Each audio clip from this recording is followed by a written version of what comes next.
Mixing is extremely important, and it can really make or break your track. So today I'm going to take this template over here, which is unmixed, and yeah, we're going to bring it up to the professional mix standard. I'm using this template for my Ultimate Hard Grooves 3-pack. The link's at the top of the description, and I've got a $20 off coupon code just for YouTube people there, so definitely check that out. Thanks for the support, guys, and let's get started on mixing. So the way that mixing works is you really need to work from like kind of the main elements up. And this doesn't matter what genre you're working on. Obviously here I'm working on this techno template, but it could really be anything. I think you always want to start with your kick and bass. If you listen to this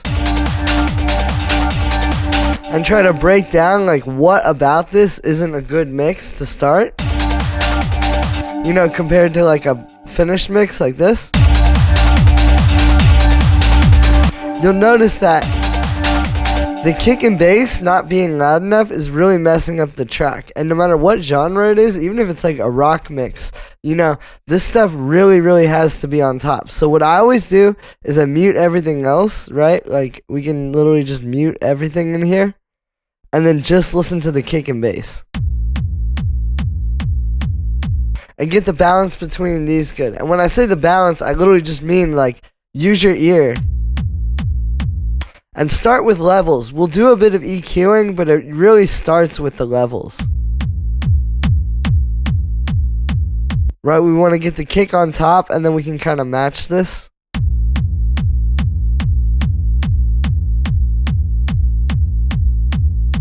To where these hit properly together. And then as far as EQing goes on the kick and bass, you know, I've already got a little bit of EQ cutting some sub on the bass. This is going to vary depending on your track.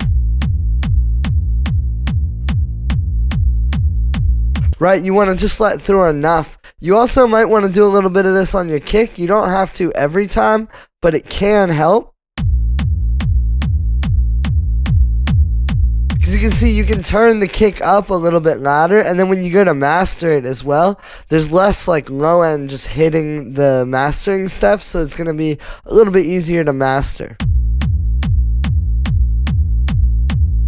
Cool, so once we got a good balance on the kick and bass, then I go up to the other drums, kind of starting with like the main ones, like the hi-hat and the clap. Like if you can hear that hi-hat is a bit too loud. Again, I'm just using my ears.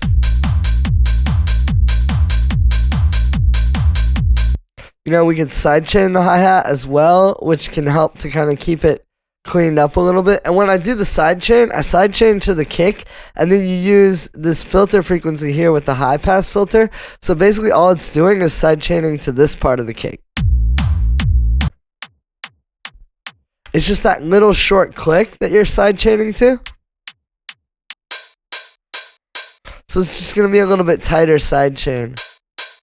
Because without it, see, it's the whole kick tail and it kind of gets in the way. So you want to keep that really clean.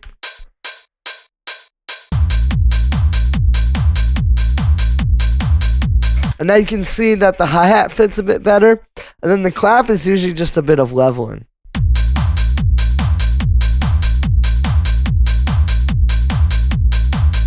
Now then at this stage, again, a lot of this you don't necessarily have to do. It's not going to happen every time. But something that can really help is just taking these four, the kick, bass, hi-hat, and clap, like the main drums and the bass, which is kind of part of the drums, put them into a group, and honestly try saturating them a little. Now the way I like to do this is with the Ableton saturator, just putting it on the medium curve setting.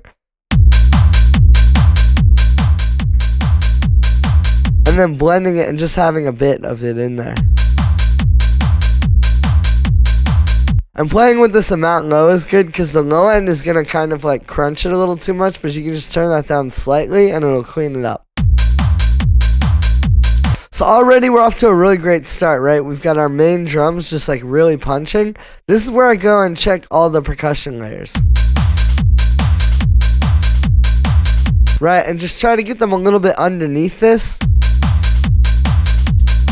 but all audible. And this is really just a leveling thing. There's some of these where like we'll copy the sidechain onto this little shaker. But it's mainly just level and sidechain. You know, by this point, you should have these sounding how you want them to sound. Maybe a little bit of EQ, like cutting some low end on this one. But this is why it's good to hear these together with the bass. You know, you can hear where stuff clashes. If you try to mix the whole thing with every element playing, you don't notice these little details.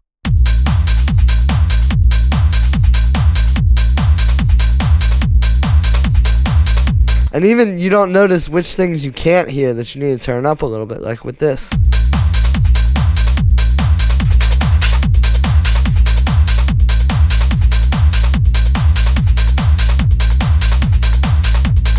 You know, doing it this way allows you to see like what you don't need. Like some of these you may even realize you can cut out too.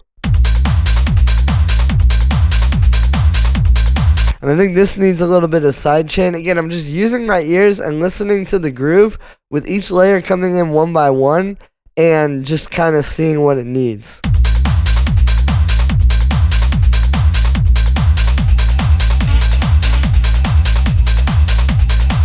And let's get a bit of sidechain on these as well. I'll just duplicate that and then put it on there. And the other thing is when you sidechain stuff, you can usually turn it up a little bit louder. Like going back to the hi-hat, like if I turn off the sidechain, see it sounds better quiet. And then if you bring in the sidechain,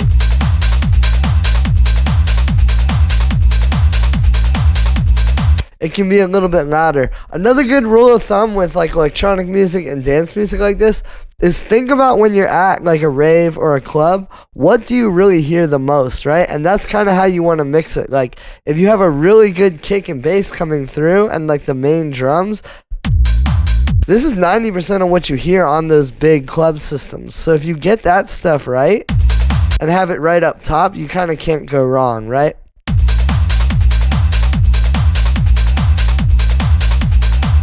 Cool. So now we got that, we can start to bring in some of the synths. So I'm going to go with this pad here first and just make sure I get the levels right on that.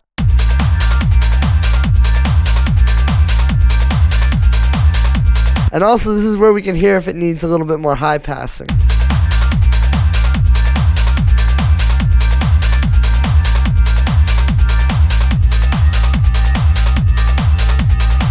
Cool, and then we'll bring in the next one. See, and that allows you to hear, okay, that next one was a little bit too loud and it needs a little bit of a high pass filter so it doesn't get in the way of the bass.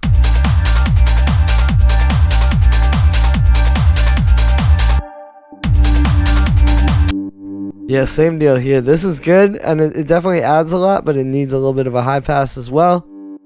Again, this is why I really advocate for this like each instrument one at a time method.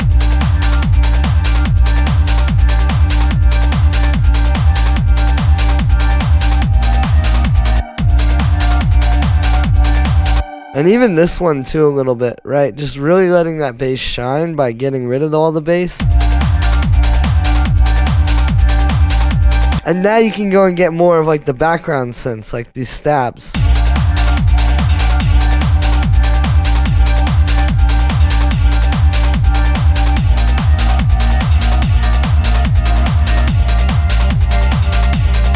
Maybe turn off the pads for a second and just make sure those are good.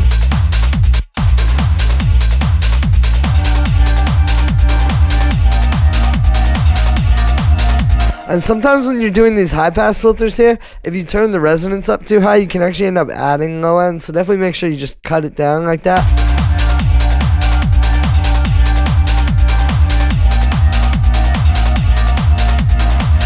And there we go. So we pretty much mixed the track, right? It's actually a very simple process and it doesn't take that much craziness to do, but I think it can seem really daunting and it can seem really scary. But if you just start with these main elements and really think like, what do you hear on a big system the most? And then just go one by one and get everything right, you really can't go wrong. You know, again, mixing can seem scary, but it's really not so hard. So that's going to be it for this one, guys. I hope you enjoyed. Make sure to like this video as well as subscribe. Let me know if you want to see more mixing tutorials in the comments as well. Definitely down to do these. This template that I used today is from Ultimate Hard Grooves 3. It's mixed in there already, but I unmixed it for this video.